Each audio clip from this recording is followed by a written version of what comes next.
오늘 여러분과 제가 나눈 말씀은 빌립보서 말씀인데요. 4장 11절에서 13절 말씀인데 우리 한번 합독해 보실까요?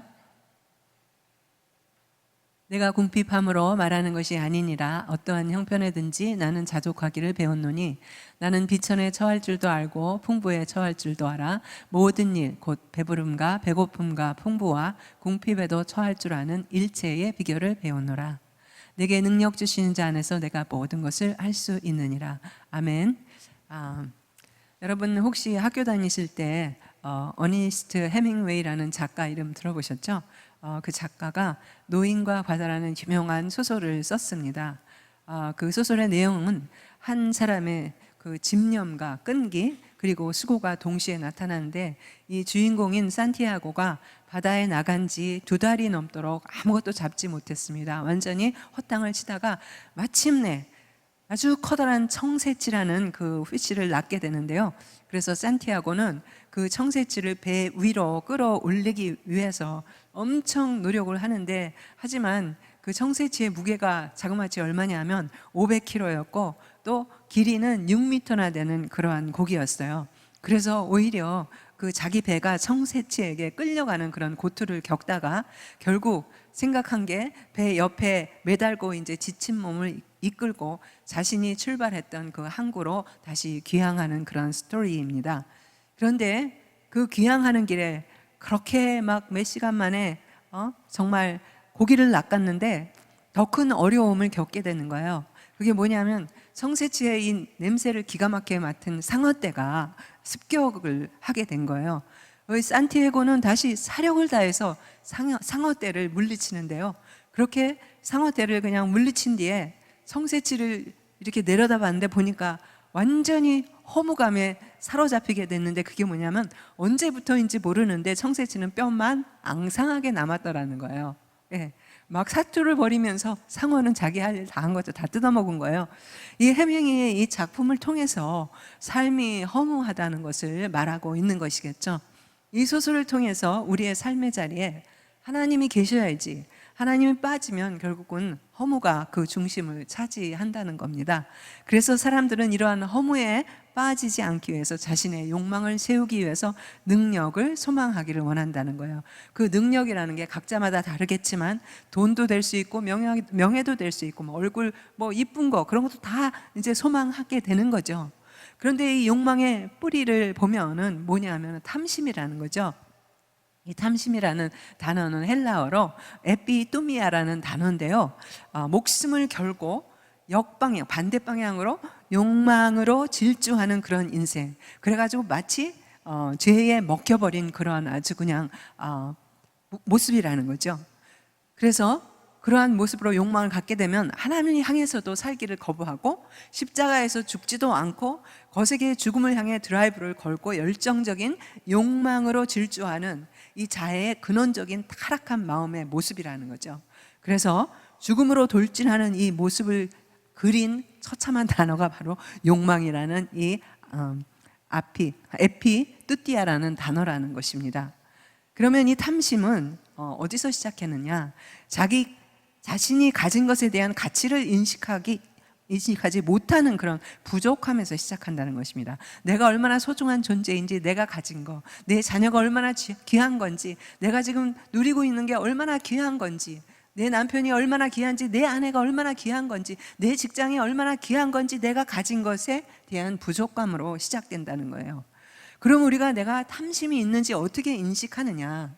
하나님께서는 우리 자신의 생각을 읽을 수 있도록 센서를 주셨는데요, 감지기를 주셨습니다. 그게 뭐냐면 10계명 중에 그 10번째 계명, 탐내지 말라는 그 계명입니다. 이 계명은 행동이 아닌 우리의 마음과 이 생각을 지키는 법을 가르쳐주고 있는 거죠. 왜냐하면 이 탐심이라는 게 마음과 생각에서 시작하는 것이 아니겠습니까? 이 10번째 계명으로 생각을 비추어 보면 금방 우리의 마음이 어떠한 상태인지 드러난다는 것입니다. 그런데요, 이 10계명의 10번째 계명은 10계명 전체의 핵심이 무엇인지 보여주는 요약이기도 합니다. 그 이유가 뭐냐면 단순히 탐내지 말라는 명령이 아니라 이 탐심이라는 죄가 앞에 9가지 계명에서 나열된 모든 죄들을 일으키는 원인이 되기 때문이라는 것입니다. 그래서 10계명의 핵심이 되는 것이죠. 비근한 예를 들면 출애굽기에 보면 만나 사건이 있지 않습니까? 이스라엘 백성들이 광야에서 먹을 양식이 떨어졌습니다. 그럴 때 원망을 쏟아내는 백성들에게 하나님은 하늘에서 만나를 내려주셨습니다. 만나는 가시와 같다 그랬고 희고 정말 그 맛은 꿀 섞은 과자 같다 그랬습니다. 그런데 아침에 이슬처럼 내리더니 만나를 거두는 데는 하나님의 법칙, 규칙이 있었습니다. 우리도 교통 법규를 지켜야 되지 않습니까? 정말 운전하고 여기까지 오시지 않았습니까? 그래서 그 법칙이 뭐냐면 매일 한 번만 아침에 그리고 먹을 만큼만 거두어 드려야 했습니다. 그런데 때로는 먹을 거 좋아하시는 분이 있죠. 욕심을 내가지고 많이 쌓아두면 그 다음날 아침에 반드시 썩어서 먹을 수 없게 된다는 거예요. 그래서 이 만나를 통해서 하나님은 이스라엘 백성에게 욕심이 있다는 것을 드러내신 거죠. 만나를 통해서 탐욕은 썩게 한다라는 것을 배운 것입니다. 더 많이 가지려고 움켜쥔 것은 만나가 썩듯이 썩게 된다는 것을 배운 것입니다. 이 탐욕은요, 부족함으로 나타나는데 여러분 일용할 양식에 감사하십니까? 오늘 아침에 브렉퍼스트 드시고 오셨어요? 얼마나 식사할 때 정말 절절히 감사를 하십니까? 식사할 때 우리는 얼마나 가슴 벅차게 기도하느냐는 것입니다. 아니면 냄새가 나서 입에 군침이 돌아서 빨리 먹어야지 그러고 빨리 때우는 것은 아닌지, 만족을 모를 때 찾아오는 것이 바로 탐욕이라는 것입니다. 이 만나는 일용할 양식이지 쌓아놓을 수 있는 것이 아니라는 것입니다. 만나를 보관할 수 있는 날은 오직 6째 날만. 왜 그러냐면 그 다음 날이 안식일이었기 때문에 안식일에 안식하기 위해서 그렇게 정하신 것이죠. 이 썩지 않은 때는 오직 하나님이 정하신 때만 가능하다는 것입니다. 그런데 이 탐욕이 무서운 것은 뭐냐면 이 탐욕이 생기기 시작하면 우리 눈을 가려가지고 하나님을 보지 못하게 한다는 것입니다. 내가 수고해서 얻었다고 생각하는 순간에 하나님이 주신 데 대한 감사보다는 내 수고의 대가로 여겨서 감사가 사라지는 거죠. 그래서 헌금 내기도 때로는 아까워지는 것입니다. 근데 대부분의 사람들이 왜 이런 정말 욕망을 가질까? 자신의 이 공허함을 채우기 위해서 더 많이 가지기를 원한다는 것입니다. 두 번째는 자신의 것과 다른 사람과 비교하기 때문에 점점 더 욕심과 탐심이 생긴다는 것이죠. 즉 자신이 가진 것에 대한 가치, 내가 가진 것이 얼마나 가치 있는 것인지 인식하지 못하는 데서 탐심이 시작된다는 것입니다. 그래서 서로 다른 그 차이가 솔직히 세상에 아름다운 조화를 이룬다는 것을 깨닫지 못하는 데에서 욕심이 생기는 것이죠. 여러분도 지금 이렇게 제가 여기 얼굴을 다 뵈지만 한 분 한 분 너무 개성이 있고 다 다르시고 다 아름다우십니다. 그런 조화 가운데 우리가 공동체를 이루고 하나님의 나라를 이루는 게 아니겠습니까? 만약에 내가 좋아하는 걸 남편이 좋아하고 내가 생각하는 걸 남편이 생각하고 우리는 그러면 굉장히 행복할 것 같지만 실제로 그렇게 되면 삶이 얼마나 무료하겠습니까? 좀 다른 게 있어야지 서로 나는 오늘 이거 먹고 싶었는데 저거 먹자 그래서 가보니까 저거가 더 맛있었다. 다 그런 다양성이 있어야 되는 게 아닙니까? 그래서 이 아름다운 세상의 조화를 이루는 게 우리의 다른 점이죠. 그런데요, 욕망은 마치 밑바닥이 보이지 않는 깊고 어두운 그 수렁이 입을 크게 딱 벌리고 나서 좀 더 달라고, 조금 더 많이 채워달라고 그렇게 아우성치고 있는 것과 같다라는 것입니다. 록펠러라는 사람 너무나 아시죠? 지금 뉴욕 가면은 거기 정말 맨하탄에 보면 어마어마한 빌딩이 있고 재산이 어마어마합니다. 그런데 어떤 기자가 물어봤는데요, 당신은 이렇게 많은 부를 누릴 수 있어서 얼마나 행복하십니까? 물었을 때 그 대답은 아니요. 아니요라뇨. 이유가 뭐죠? 네, 그러면 얼마나 더 가져야 됩니까? 그랬더니 조금만 더. 우리 다 동의하시죠? 여기서 지금보다 조금만 더. 계속 그게 이제 욕심이 된다는 것입니다.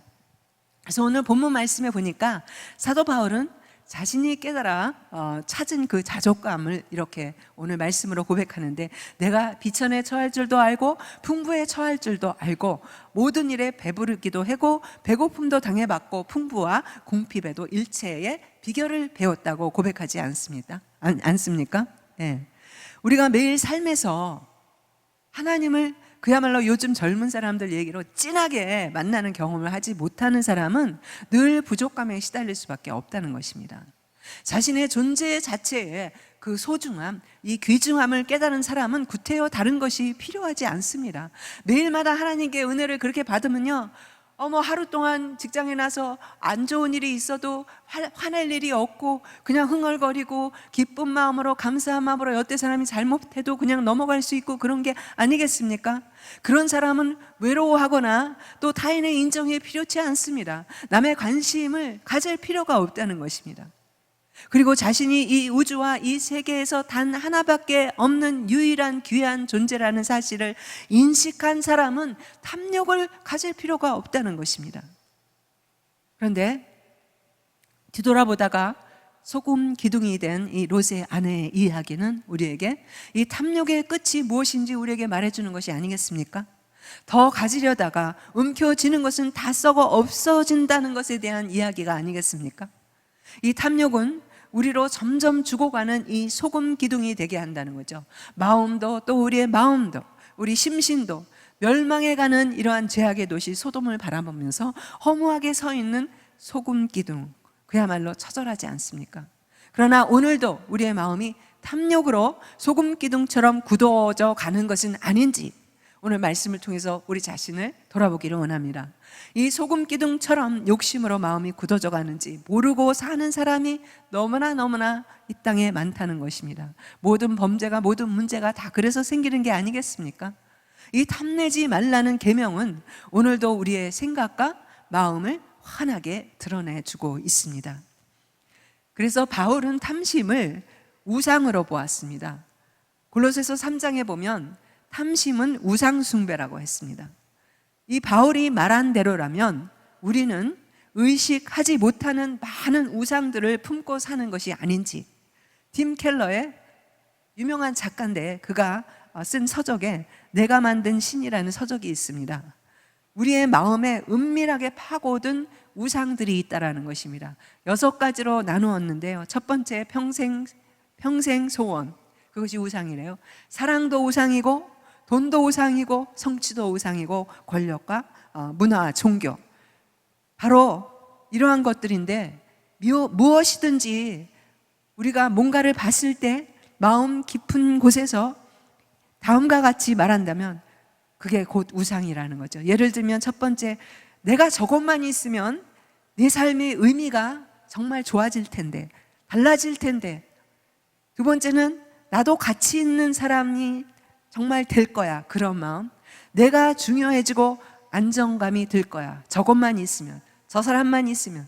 그러한 모든 생각 그 깊숙이에는 우상이 자리를 잡기 시작한다는 거죠. 그 중에서 첫 번째 보면은 평생 소원이 있지 않습니까? 사람들 다 소원을 가져야지, 소원 없이 사는 사람이 어디 있겠나, 왜 그게 우상일까 생각되지만요, 평생 소원이 뭡니까? 평생 동안 간직하는 게 아닙니까? 그런데 그게 안 되어져 가지고 늘 우리 안에는 그 화산, 그 라바가 부글부글 끓는 게 아니겠습니까? 오랜 시간 간절히 바라온 것일수록 우상이 되기가 쉽다는 것입니다. 아니, 어떻게 절실한 꿈을 이루는 게 그렇게 우상인가? 이 갈망이 우상이 될 위험성이 있기 때문입니다. 여러분, 아브라함을 보십시오. 하나님의 말씀에 그는 철저히 순종했고 마침내 원하던 아들을 100세에 갖지 않았습니까? 무려 25년간이나 그는 걸렸습니다. 이 아들 이삭이 아버지의 마음에 차지했을 비중은 우리가 설명할 필요조차 없는 것이 아니겠습니까? 하나님께서 사랑하는 아들을 번제로 드리라고 명령을 하십니다. 이 이삭은 이미 우상이 되어 있기 때문입니다.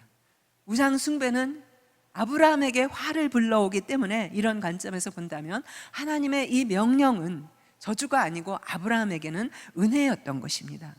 이삭으로 인해서 만약에 하나님의 첫 자리에 하나님이 정말 아브라함의 삶에서 첫 자리에서 밀려난다면 아브라함의 삶에 이삭은 축복이 결코 아니라는 것입니다. 하나님께서는 우상을 제거하기를 원하십니다. 그 과정 때문에 때로는 우리가 죽을 만큼 힘들기도 하지만 우리는 감사해야 된다는 것입니다. 왜? 성경은 많은 인물들이 있지만 그 인물들의 고난의 이야기가 수두룩한데요, 이는 하나님께서 그들 마음에 여러 형태의 우상들을 다루는 이야기라는 것입니다. 하나님께서 이 탐심을 다루시는 하나님의 비법이 있는데요, 그게 뭐냐면 우리의 행동과 마음을 변화시키기 위해서 잔소리 대신에 곧장 마음을 수술한다는 거예요. 마음을 수술할 때 수술대에 올라가면은 정말 죽을 맛이죠. 예. 그래서 탐욕을 이기는 방법을 오늘 말씀을 통해서 우리가 깨닫기를 원합니다. 디모데전서 6장 10절에 보면 여러 가지 탐욕 중에서 돈을 사랑하는 게 일만하게 뿌리라고 했습니다. 과연 우리가 풍부하면 정말 행복할까요? 풍부한 소유가 우리 영혼의 빈곤까지 채울 수는 없다라는 것입니다. 물질 앞에서 양심이나 도덕, 자신이 옳다 하는 이 소신을 끝까지 지켜낼 사람이 과연 얼마나 있겠습니까? 이 인간의 타락은 결국은 신처럼 되려는 것이 아니겠습니까? 하나님께서는 인간이 원하는 대로 움직여주지 않는다는 것입니다. 여러분 원하는 대로 하나님이 움직여 주셨습니까? 아니죠. 내가 원하는 거랑 반대 방향으로 가실 때가 많은 것 같습니다. 예. 그런데요, 돈은 조금만 가져도 내가 원하는 거 뭐 큰 거는 못 가져도 작은 거라도 내가 사서 돈으로 주고 살 수 있다는 거예요. 자신이 원하는 것을 얻게 해준다는 것입니다. 그래서 돈은 내 손아귀에 들어온 신과 같다는 거예요. 인간은 돈을 빌려서 신처럼 착각하고 산다라는 것입니다. 그러나 돈을 사랑하면 사랑하는 그 순간에 우리는 돈의 노예가 된다는 것입니다. 왜냐하면 돈을 사랑해도 돈이 나를 사랑해 주지 않아요. 돈은 점점 멀리 가는 것 같지 않습니까? 그래서 완전히 짝사랑 같다는 거예요. 실망뿐이라는 것입니다. 여러분, 돈은 우리가 사랑해야 될 대상이 아니고 사용해야 될 대상이라는 것입니다. 그런데 돈의 욕심에서 우리가 자유로워지려면 나의 모든 소유권이 하나님에게 있다는 것을 먼저 인정을 해야 된다는 것입니다. 그래서 우리가 헌금의 의미를 제대로 알고 하는 것이 중요합니다. 헌금은요, 돈의 소유권이 하나님께 있다는 것을 인정하는 행위인 것입니다. 주님의 것을 맡아서 관리하는 청지기의 삶이 훈련되어져야지 헌금을 통해서 우리는 축복을 받을 수 있다는 것입니다. 11조는요, 내 돈의 열의 하나를 드리는 게 아닙니다. 하나님이 주신 것 중에 열의 9을 나에게 사용할 수 있게 하나님께서 허락해 주신 데 대한 감사하는 마음으로 드리는 것이 바로 11조인 것입니다. 그래야지 우리가 돈의 지배를 받지 않는 것이죠. 그래서 우리는 이 탐심과 가짜 신들의 실체를 식별할 수 있어야 되겠습니까? 우리가 하나님보다 더 크게 생각하는 그 생각을 차지하는 것, 하나님만이 주실 수 있는 것을 다른 데서 찾으려 하는 모든 시도, 그것이 바로 우리가 만든 신이라는 것입니다. 여러분 안에 또 몇 개의 신을 가지고 계십니까? 무엇이든지 우상이 될 수 있고요, 좋은 것일수록 더욱 그렇게 우상을 만들기 쉽습니다. 그리고 그 우상은 반드시 끝에 가서는 실망과 환멸을 가져온다는 것입니다. 참 하나님으로 대체되지 않으면요, 계속 대상만 바뀔 뿐입니다. 돈에서 또 자녀로 갔다가 남편으로 갔다가 내 마음이 뭐 출렁거리면 그대로 왔다 갔다 한다는 거예요. 우리의 마음 깊은 곳과 우리가 사는 문화 속에 깃든 이 가짜신의 실체를 우리는 분별하고 살아야 된다는 거죠. 그래서 사도 바울은 탐심, 우상숭배, 이 모든 것이 결국은 자족하지 못한 데서 오는 것이라고 오늘 말씀하고 있는 것입니다. 근데 바울을 보면 자신의 몸이 처한 이 비천한 상태나 풍부한 상태가 마음에 어떠한 영향도 끼치지 않음을 고백하고 있습니다. 흔들림이 없다는 것입니다. 그런데 우리는 작은 일 하나만 있으면 뭐 온 세상이 큰일 난 것처럼 막 벌벌 떨지 않습니까? 그리고 여기서 자족에 대해서 말하고 있는데 단순히 내가 정말 천불을 원했는데 100불밖에 안 들어왔다. 그래서 적은 것으로 만족해야지. 그게 아니라는 것입니다. 사도 바울이 말하는 이 자족은 몸이 처한 상황과 무관하고 그 마음은 예수님의 십자가의 죽음과 부활과 그 승천의 길을 따라 이미 올라가서 만족하는 그 비결을 터득했기 때문에 어떠한 상황이 주어지더라도 만족을 할 수 있었다는 것입니다. 여러분, 이 정도까지, 이 수준까지는 가야 되지 않겠습니까? 마음이 돈에가 있으면 돈 이외에는 다른 것들이 보이지 않고 들리지도 않습니다. 하나님께로 가는 길이 막혀 있다는 것이 얼마나 무서운 일이고, 반대로 이 길이 믿는 우리들에게는 활짝 열려 있다는 것이 얼마나 기쁜 일인지 우리가 알아야 된다는 것입니다. 그러면 어떻게 우리가 자족하는 삶을 우리가 배울 수 있을까요? 자족이라는 단어가 헬라어로 보면 아우탈케스라는 단어인데요. 아우탈이라는 게 젊은 발음하고 비슷한데요. 독일에 가면은 그 후리웨이, 우리는 후리웨이라고 부르는데 거기는 아우토반이라고 부르거든요. 그 아우토에서 나온 단어인데, 아우토가 뭐냐? 자동. 거기는 속도 조절이 없어요. 자동, 내 스스로가 만족을 하는 것을, 그 삶을 배우는 것, 모든 조건에 완전히 만족하는 그 마음을 이야기하고 있습니다. 그래서 우리가 자족하기 위해서는 감사를 배워야 된다는 거죠. 근데 우리가 얼마나 감사하라고 자주 듣습니까? 설교에도 수도 없이 듣고, 주술 감사를 절되면 한 달 내내 듣지 않습니까? 마땅히 감사를 해야 되지만 우리 인생에서 가장 부족한 것이 감사하는 마음이 아닐까 싶습니다. 인생은 물질을 통해서 부유해지는 게 아니라는 것입니다. 감사를 통해서 부유해질 수 있습니다. 항상 부족하다고 느끼는 까닭은 뭐냐면 감사를 잃어버렸기 때문입니다. 그래서 항상 결핍에 시달리는 것이 바로 그 이유라는 것입니다. 그런데 오늘 우리가 상고하는 이 빌립보서 말씀이요, 별명이 붙었는데 뭐냐면, 빌립보서를 바울이 언제 썼습니까? 로마 감옥에 있을 때 쓰지 않았습니까? 근데 빌립보서 별명이 뭔지 아십니까? 기쁨과 감사가 가득한 서신이라는 별명이 있다는 것입니다. 참 이해가 되지 않습니다. 근데 감사할 때 이러한 정말 자족의 비밀이 뚫리는 것이 되는 거죠. 일본에 내셔널이라는 전자제품 상표가 있습니다.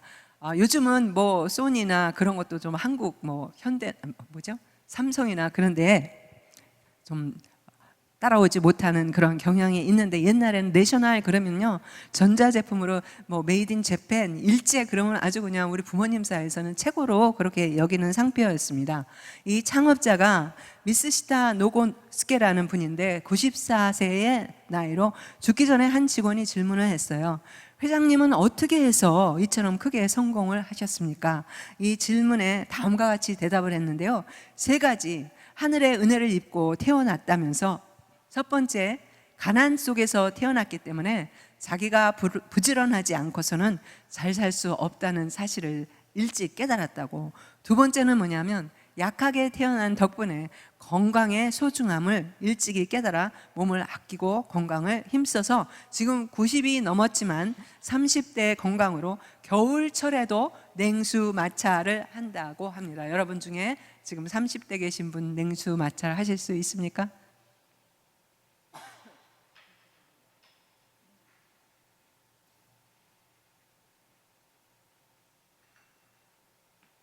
마지막 3번째는 뭐냐면, 초등학교 4학년밖에 다니지를 못했습니다. 형편이 어려워서. 그래서 항상 세상의 모든 사람이, 교만하지 않고 세상의 모든 사람이 나의 스승이에요, 그렇게 생각하고 배우고 노력하면서 많은 지식과 상식을 얻었다고 합니다. 이러한 불행한 환경이 나를 이만큼 성장시켜 주기 위해서 하늘이 준 그러한 시련이라고 생각하며 늘 감사하고 산다고 했습니다. 그래서요, 감사란 실수가 없으신 하나님을 온전히 인정하는 것이 감사입니다.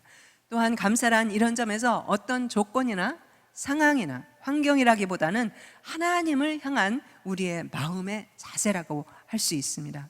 왜냐하면 우리 인생의 모든 것이 하나님께로부터 말미암지 않은 것이 하나도 없기 때문입니다. 우리의 호흡, 우리의 생명, 우리의 구원, 또한 우리의 가정, 우리의 물질, 우리의 모든 인간관계 또 교회, 이 모든 게 주어진 게 아니겠습니까? 우리가 만든 게 하나도 없습니다. 그리고 이 감사란, 그래서 이 주어진 것을 인정하고 받아들이는 데서 시작이 되는 것이죠. 그래서 사도 바울은 반복해서 말하는데 감사함으로 받으라고 합니다. 디모데전서 4장에 보면 이 감사는 모든 것이 주님으로부터 주어진 것이기 때문에 믿음으로 받아들이고 감사하라는 것입니다. 우리 인생의 과정에서 지우고 싶었던 그러한 아픈 기억들, 실수나 또한 잘못된 선택으로 인해서 오랜 시간 먼 길 돌아가게 돼서 남들보다 늦게 도착했다는 그런 후회들, 우리 인생에서 일어난 모든 일들이 결코 우연이 아니었다는 사실, 그래서 우리는 오직 감사함으로 이 모든 것을 받아들이는 것이야말로 진짜 우리가 자족임을 마음속에 새기시는 여러분 되기를 주님의 이름으로 축복합니다. 아멘. 이 감사함으로 받으면요, 버릴 것이 없는 게 우리의 인생이라는 것입니다. 심지어 우리의 고통과 슬픔 또 후회, 아픔조차도 감사함으로 받으라는 것입니다. 마치 이 일본의 내셔널 전자제품의 사장처럼 말이죠. 예. 그런데 두 번째 우리가 또 깨달아야 될 게 뭐냐면 비교하지 말라는 거예요. 사실 우리가 자족하지 못하는 큰 이유 중에 하나는 비교의식 때문이에요. 현재와 과거와 비교하는 사람은 결코 자족하지 못합니다. 또 다른 사람보다 내가 상대적으로 가진 것이 부족하다, 우리 자녀가 다른 집 아이보다 상대적으로 공부를 못한다거나 나의 남편이 다른 집 남편보다 상대적으로 능력이 없다 등의 이 비교를 하기 때문에 불만이 시작되는 거라는 것입니다. 이렇게 다른 사람과 비교하기 시작하면 그때서부터 문제가 생긴다는 것입니다. 정말 오래전에 아카데미 상을 받았던 아마데우스라는 그런 영화가 있습니다. 이 영화는 음악의 거장인 모차르트 그 생애를 그린 영화인데요, 당대의 오스트리아 비엔나의 궁중 악사였던 안토니오라는 그러한 훌륭한 악사가 있었습니다. 많은 사람들의 존경과 인기를 한몸에 받았고 뿐만 아니고 사람들에게 대단한 그러한 영향력을 끼치는 사람이었습니다. 그런데 어느 날 정말 신기가 들린 사람처럼 그 재주가 뛰어난 아마데우스 모차르트를 만나게 됩니다. 안토니우스가 이 모차르트를 만나면서 완전히 뿅 간 거예요. 그런데 자꾸만 자기 자신과 모차르트를 비교하기 시작합니다. 그때부터 그의 인생이 변질되어 가기 시작했고 꼬이기 시작했어요. 그 자신은 많은 사람들에게 여전히 존경을 받고 있었고 또 뛰어난 음악적 재능을 가지고 있었기 때문에 음악사에 길이 남는 그런 업적도 남길 수가 있었는데 모차르트와 비교 의식 때문에 인생을 망쳤다는 거예요. 그 말년에 그는 자살을 시도합니다. 자살까지 시도하다가 자살 시도에 실패해가지고 정신병원에 수감되기도 합니다. 이렇게 다른 사람과 비교 의식은 질투를 가져오기 시작하고 자족을 못하게 한다는 것입니다. 심하면 정말 안토니오처럼 자기의 인생을 망치는 원인이 되기도 한다는 거죠.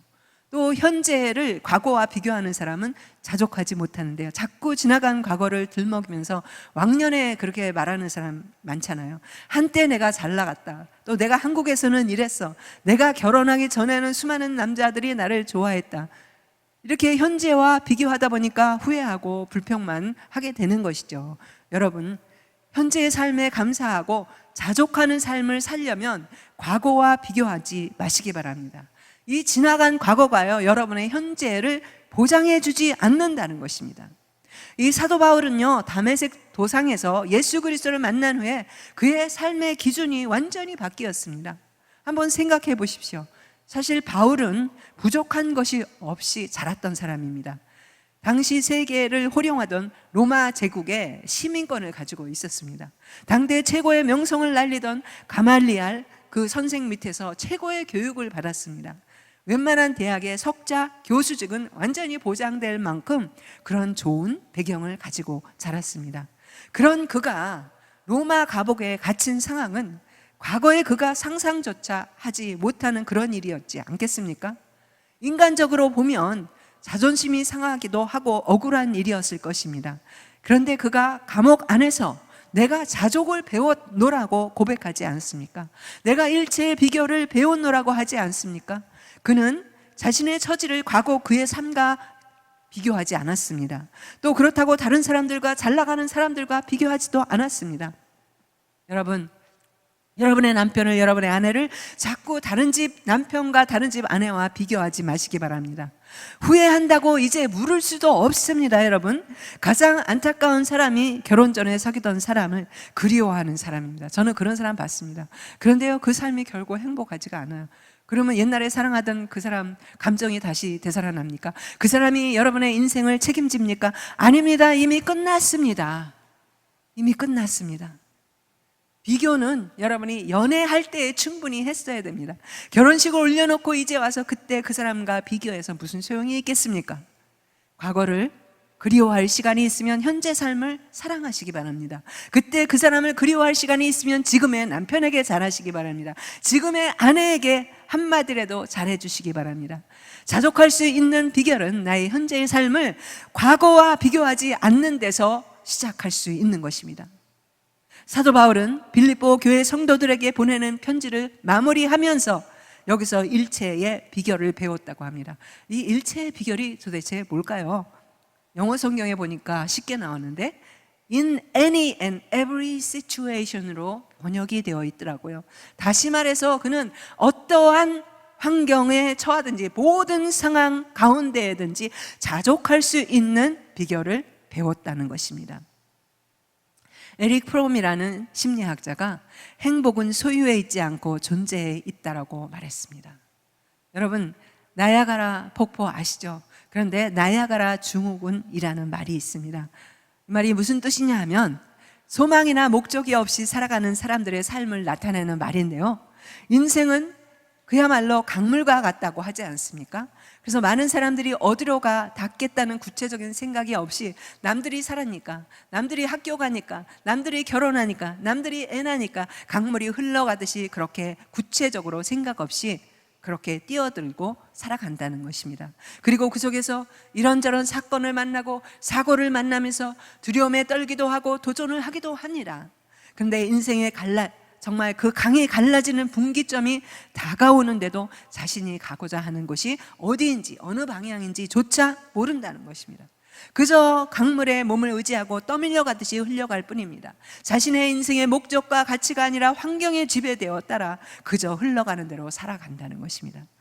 여러분, 나야가라 폭포가 어떻게 이루어진지 아십니까? 캐나다에서부터 그 물줄기, 강줄기들이 다 모여지는데, 또 정말 그 미국의 북쪽에 있는 모든 강들이 다 모여서 나야가라 폭포에서 떨어지는 게 바로 그 나야가라 폭포거든요. 그런데 여러분, 지금 어느 강줄기에 있습니까? 캐나다에서 내려오는 강줄기에 있습니까? 아니면 미국 북부 쪽에서 내려오는 강줄기에 있습니까? 어느 강줄기에 있습니까 지금? 인생의 강이 갈라지는 분기점이 다가오는데도 자신이 가고자 하는 곳이 어디인지 어느 방향인지조차 모르고 있습니까? 그저 강물에 몸을 의지하고 떠밀려가듯 흘려갈 뿐입니까? 자신의 인생의 목적과 가치관도 없이 그렇게 환경에 지배되고 살아가고 있습니까? 빨리빨리 바빠 그러고 계십니까? 그러다 물살이 갑자기 빨라지고 물결이 요동치기 시작하는 순간이 다가올 때서야 그때 소스라치게 놀라며 깨어나지 않습니까? 바로 몇 미터 앞에 나야가라 폭포가 기다리고 있다는 사실을 깨닫지만 이미 때는 늦었다는 것입니다. 아무리 몸부림쳐도 소용이 없습니다. 되돌아갈 수도 없습니다. 평생 승진하는 것에, 좀 더 돈을 더 많이 버는 것, 좀 더 넓은 집에 사는 것, 평생 남들이 나를 어떻게 볼까 신경 쓰면서 여러분 살아갑니까? 이러한 것들이 행복이라고 여기고 소유를 쫓아가고 계십니까?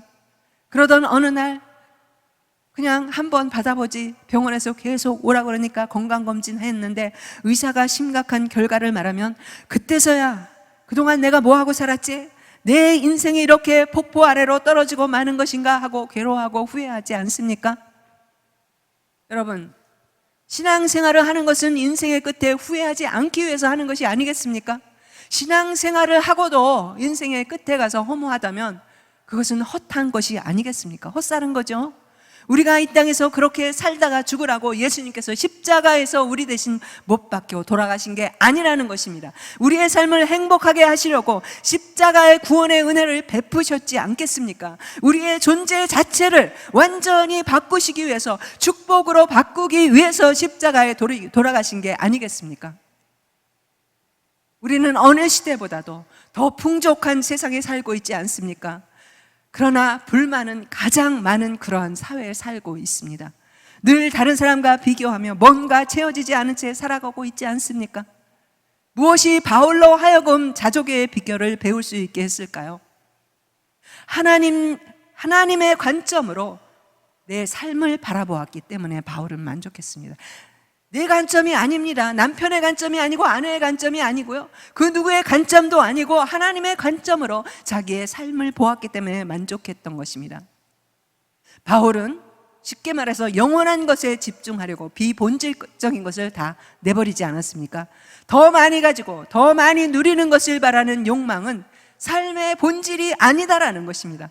어떠한 처지, 어떠한 형편에 처해도 흔들리지 않는 이 인생의 중심, 신앙의 중심, 이 행복의 중심을 가지라는 말씀인 것입니다.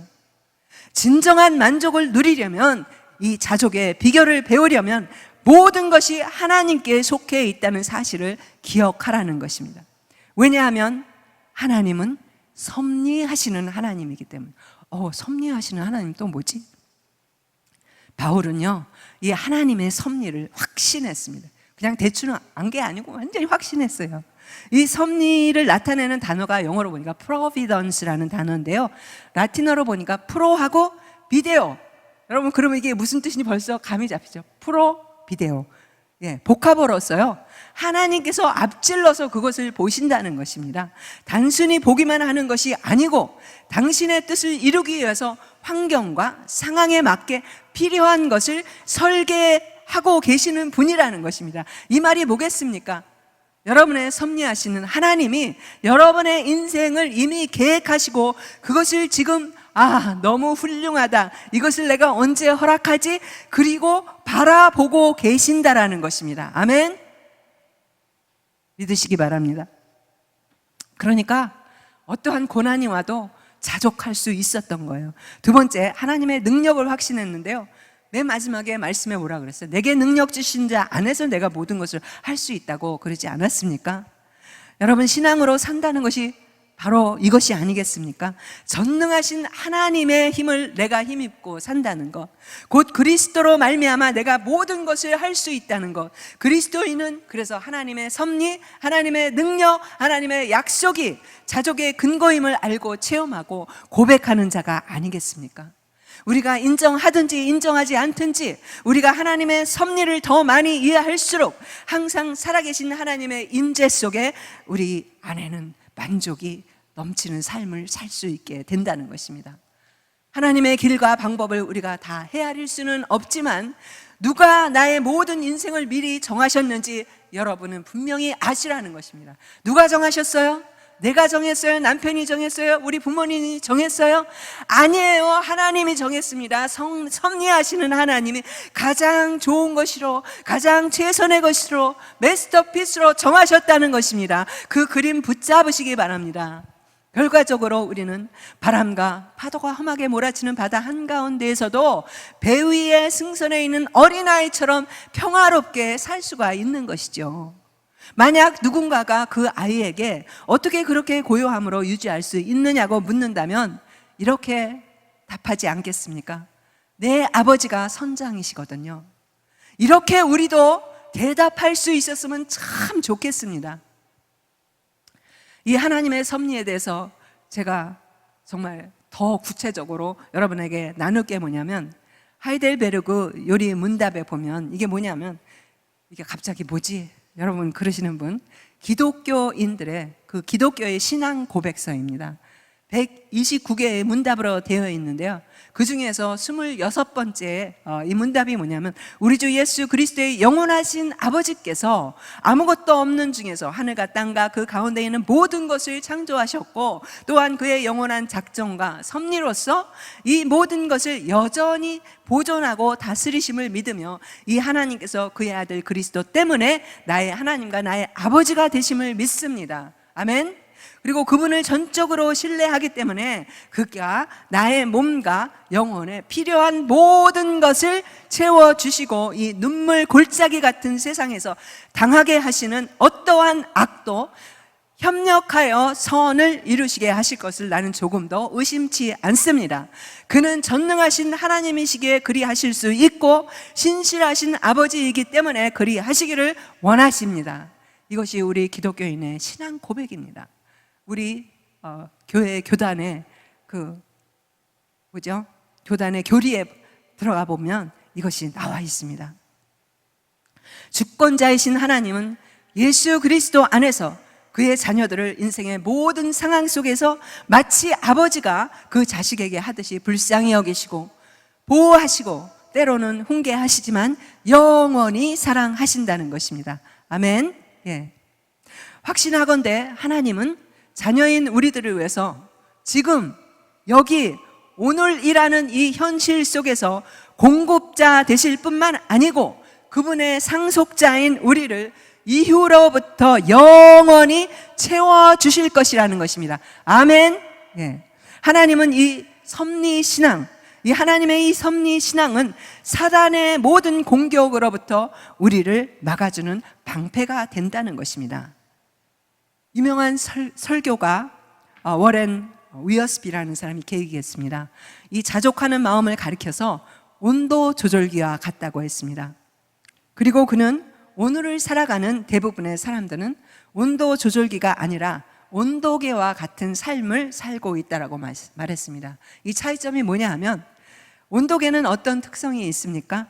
온도계는 환경에 따라 날씨가 더워지면 올라가고 추워지면 내려가고, 날씨가 더우면 자동적으로 온도계는 올라갑니다. 날씨가 추우면 온도계는 자동적으로 내려갑니다. 온도계는 그래서 외부의 환경에 따라서 움직일 뿐 온도를 바꾸지는 못한다는 것입니다. 그러나 온도 조절기는 뭡니까? 지금도 온도 조절기가 벽에 많이 붙어 있고 여러분의 집에도 있습니다. 온도 조절기는 뭐냐면, 바깥 날씨가 추우면 우리가 온도를 올려야 되죠. 그래서 요즘처럼 추울 때는 히터를 틉니다. 또 실내가 춥지 않도록 조절을 하고, 바깥 날씨가 더워지면 덥다 그러고 에어컨을 킵니다. 온도를 조절합니다. 실내가 덥지 않도록 조절해 주지 않습니까? 그러니까 자족하는 마음은 환경에 따라서 움직이는 마음의 상태가 아니라는 것입니다. 오히려 환경을 극복하는 온도 조절기 같은 마음의 상태를 말하고 있습니다. 여러분은 어떻습니까? 여러분은 온도계와 같은 삶을 살고 있습니까? 아니면 온도 조절기와 같은 삶을 살고 계십니까? 여러분의 외부 환경에 따라 움직이는 사람입니까? 아니면 외부 환경에도 불구하고 자족하며 살아가는 사람입니까? 어떤 환경이든지 주님만을 의지하고 우리가 신뢰함으로 감사하며 자족하는 삶을 사시는 여러분 되기를 주님의 이름으로 축복합니다. 아멘. 하나님께서는 감사하는 자에게 더 큰 감사의 조건을 허락하십니다. 하나님께서는 자족하는 자에게 더 큰 자족의 조건을 허락해 주신다는 것을 믿으시기 바랍니다. 아멘. 말씀을 정리하겠습니다. 아직도 여러분, 그렇지만 그래도 있어야지 행복하지, 행복이 소유라고 그렇게 생각하십니까? 많이 가졌기 때문에 행복한 삶을 살 수 있다고 생각하십니까? 아니라는 것입니다. 인생은 마치 영원한 항구, 주님의 품으로 귀향하는 여정과도 같습니다. 때로는 상어떼의 공격을 받기도 합니다. 뒤를 돌아보다 소금 기둥으로 굳어버린 롯의 아내를 교훈 삼아, 또 귀향길에 오른 노인과 바다에 평생을 망망대해에서 쌓은 이 어부의 교훈을 우리가 교훈 삼아서 평생 쌓았으나 때로는 뼈만 앙상하게 남은 이 청새치만 내 손에 남을 때도 있습니다. 그러나 결코 행복은 소유에 있지 않다라는 것입니다. 하나님의 섭리를 믿고 행복은 그야말로 하나님의 섭리만을 믿고 자족하는 마음에서 온다는 것을 오늘 말씀을 통해서 도전받으시고 믿으시고, 여러분 삶 가운데 이제 모든 탐심과 모든 질투심 다 내려놓고 부정적인 마음, 비교하는 마음 내려놓고 감사함으로 주님 앞에 나아가고 자족하는 삶을 누리는 비전계의 성도 여러분 되기를 주님의 이름으로 도전합니다. 아멘. 오늘 이 말씀 붙잡으시고 우리 정말 잠깐 헌신의 기도를 드리시겠는데, 다 일어나셔서 하나님 맞습니다. 분명히 하나님께서는 우리에게 감사함으로 또한 자족하는 마음으로 바울처럼 그런 삶을 살기를 누리기를 원하셨는데 우리는 마음속에 분노가 가득하고 감사함이 없습니다. 아버지 하나님, 탐심이 들끓고 있습니다. 더 가지면 행복할 거라고 생각하지만 그렇지 않음을 오늘 말씀을 통해서 깨달았습니다. 하나님, 노인과 바다에 나오는 그 어부처럼 아버지 하나님, 주여 욕망에 들끓는 그 롯처럼 되지 않도록, 롯의 아내처럼 되지 않도록 하나님 도와주시기를 원합니다. 행복은 결코 소유에 있지 않다라는 거, 우리 생각을 바꾸게 하여 주시기를 원합니다. 섭리하시는 하나님을 우리는 붙잡게 하여 주시기를 원합니다. 하나님 앞에 잠시 헌신의 기도를 드리시겠습니다.